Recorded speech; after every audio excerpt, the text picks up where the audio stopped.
আসসালামু আলাইকুম রহমতুল্লাহ। আমি ওমর ফারুক। কেন অধিকাংশ মানুষ অনেক টাকা আয় করার পরও গরিব থাকে, তার গোপন রহস্য জানলে জীবন বদলে যাবে। মানুষ সাধারণত ভেবে থাকেন, যদি বেশি টাকা আয় করি তবে ধনী হব, কিন্তু বাস্তবতা ভিন্ন কথা বলে। আমাদের অভ্যাসই সম্পদ তৈরি করে। অহেতুক খরচ, লাক্সারি লাইফস্টাইল, শিক্ষা ও বিনিয়োগ সম্পর্কে অজ্ঞতা মানুষকে গরিব বানায়। বিশ্বব্যাংকের রিপোর্ট বলছে, উন্নয়নশীল দেশে গড়ে 60% পরিবার তাদের আয়ের বড় একটা অংশ অপ্রয়োজনীয় ও বিলাসী খাতে ব্যয় করার কারণে তাদের আর্থিক অবস্থার উন্নতি হয় না। হাদিসে এসেছে, আদম সন্তানের কোনো পাত্র তার পেটের চাইতে খারাপভাবে পূর্ণ হয়নি। হাদিস তিরমিজি 2380। তার মানে অতিরিক্ত ভোগবিলাস কেবল ক্ষতি ডেকে আনে।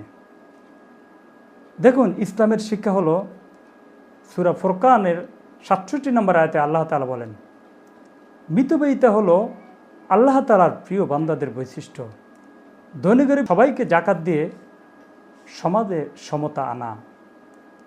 সায়েন্টিফিক কিছু ব্যাখ্যা।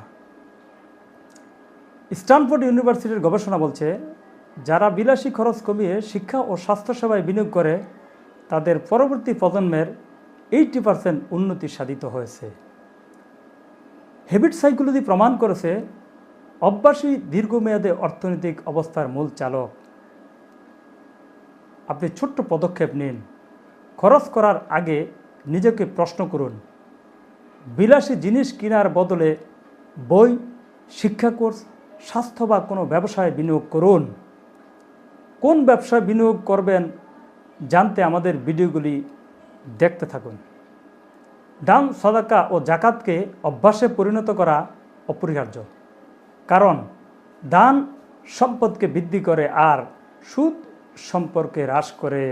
আমাদের জন্য বাস্তব শিক্ষা হলো, হযরত আলী ইবনে আবি তালিব রাদিয়াল্লাহু তাআলা বলতেন, দরিদ্রতা হলো অজ্ঞতার ফল। বিশিষ্ট ধনকুবের স্টিভ জবস বলেছিলেন, যদি আপনি আপনার টাকার নিয়ন্ত্রণ না নেন, তবে টাকাই আপনার জীবনকে নিয়ন্ত্রণ করবে।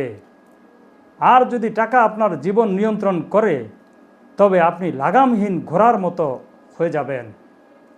এমন পরিস্থিতিতে আমাদের করণীয় কি?